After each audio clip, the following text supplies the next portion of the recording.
I am Iris Rosary D'Souza Raimondo, born into a sound Christian family of 5 girls and 1 boy in the picturesque village of Seolim. My job is of administrative nature and I work in a reputed diocesan school. I live all by myself in a small flat in Old Goa. Fortnightly, I go home to be with my mother and family overnight. Having studied in a school run by the fathers of the Congregation of the Missionaries of St. Francis de Sales and assisted by the sisters of the Congregation of St. Joseph of Chambéry, I had a deep desire to serve the Lord right from the age of 7. My mother's simplicity in bringing us up, the atmosphere in the school and the formation and the teachings received from the fathers, sisters, teachers, and catechists inspired and urged me to listen and respond to God's calling to a particular way of life. The call to religious life was making its way while I was schooling. After my graduation, I started working to stand on my feet. But even through all this, the vocation call was getting stronger. I prayed fervently and put it into the hands of God, as I believed strongly that time sets everything right. Meanwhile, I completed my post-graduation. After 11 years of service, I joined religious life far away from home into another state and remained in formation for 3 years. The very first year of formation was one of spiritual turmoil, a strong feeling, Iris, not this one. But which one? I kept on asking. The way ahead was dark and hazy. 2 more years went by, same question, no answer. Finally, I came back home downcast and confused. One thing sure, not religious life. While in the novitiate, I anticipated the dream of consecrating myself to God and belong to some kind of religious institute or remain single, serving the Lord all through my life. The future was uncertain. One day, my ex-parish priest invited me to a celebration of the first commitment of a member of one secular institute called Caritas Christi, at which he was presiding over. In the meanwhile, he gave me a book to read, that is, The Life and Spirit of Caritas Christi. It's the book of Constitution. As I read through, I found that this way of life had something to do with the way of life I was searching for and dreaming of. I accepted the invitation and went with him for the celebration. The first person to welcome us over there was this face with a broad, bright smile. Her warm welcome made me feel at home and very comfortable with the other members of Caritas Christi, although they were strangers to me. She was the national sponsor of Caritas Christi India at that time. I liked the celebration very much, which was very simple, yet meaningful and beautiful. After interacting with the members, that very moment I decided to relate myself more closely with Caritas Christi, and so began my journey of life in Caritas Christi. Caritas Christi began in France on 4th August 1937 when 10 lay members, among them the founder, Juliette Molland, came together and consecrated themselves to the heart of Jesus and asked God to raise up all over the world members totally given to His love under the inspiration and guidance of Father Joseph Perrin, a Dominican preacher and writer. In 1955, by a decree of the Sacred Congregation of Religious, it was approved as a secular institute of pontifical right for women. They are not called to separate themselves from the ordinary world of family, work, civil, political, and social life. My regular contacts and visits to the national sponsor helped me profoundly to associate with and walk in the way of life of Caritas Christi, CC, which means Christ's love. Caritas Christi administration has the general sponsor at the international level with her 6 counselors and the national sponsor at the diocesan or national level with her 2 counselors. The councils are assisted by a priest assistant and the general priest assistant is appointed by the Holy See. The call to secular life in Caritas Christi brought many joys and blessings to me and my family.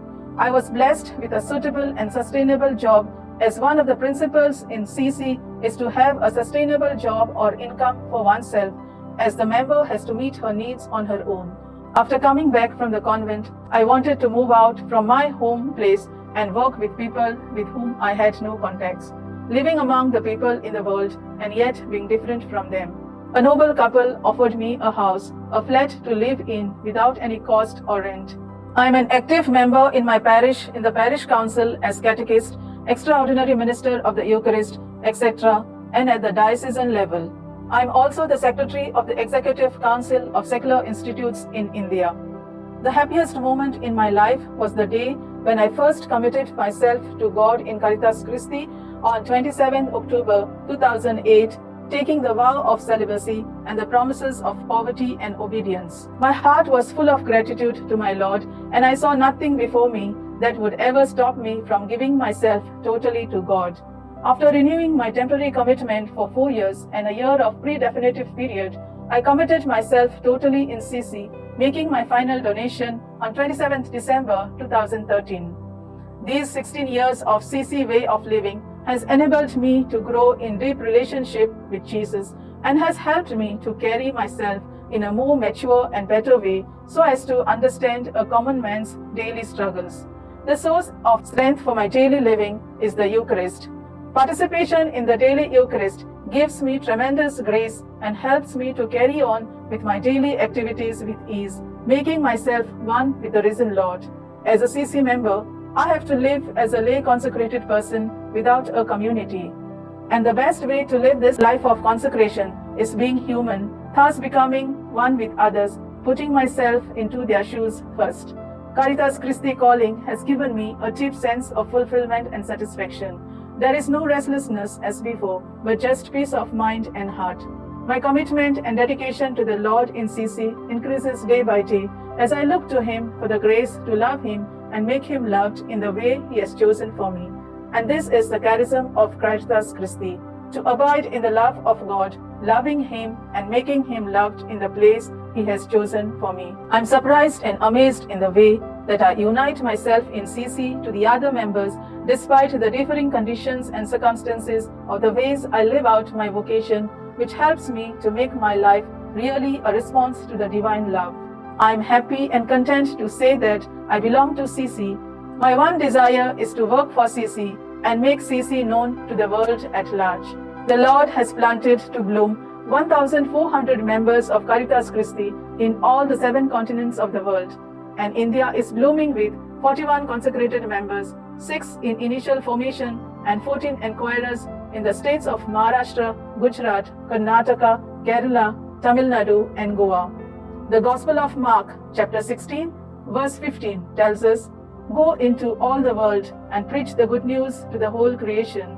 This command of Jesus always echoed in my ears and made me think deeply, what would be its real meaning? God has given me many opportunities and sent me into the world to be a witnessing part of His good news. I rejoice with Mary in singing the Magnificat because He has lifted up the lowly.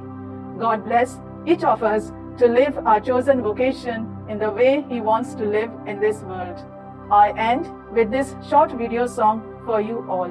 Thank you.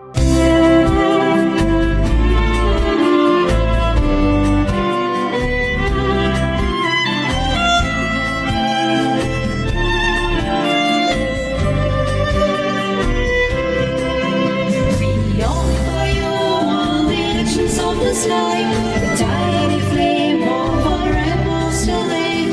Hide our lives in the secret of your heart, to be the little saints in the world. We offer you all the actions of this life, the tiny flame of our rainbows to light.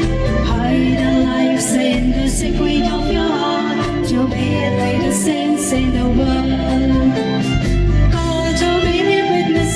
Love and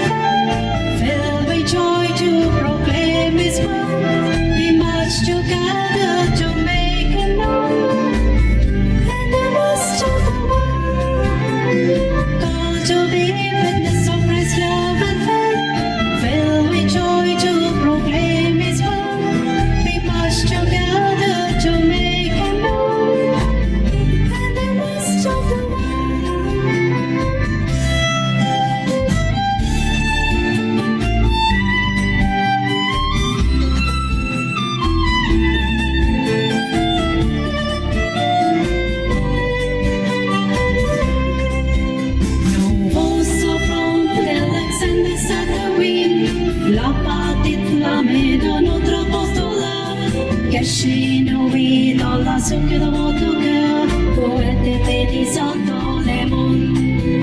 Nous vous offrons d'Alexandre Satterwee, la porte enflammée de notre postole. Cascino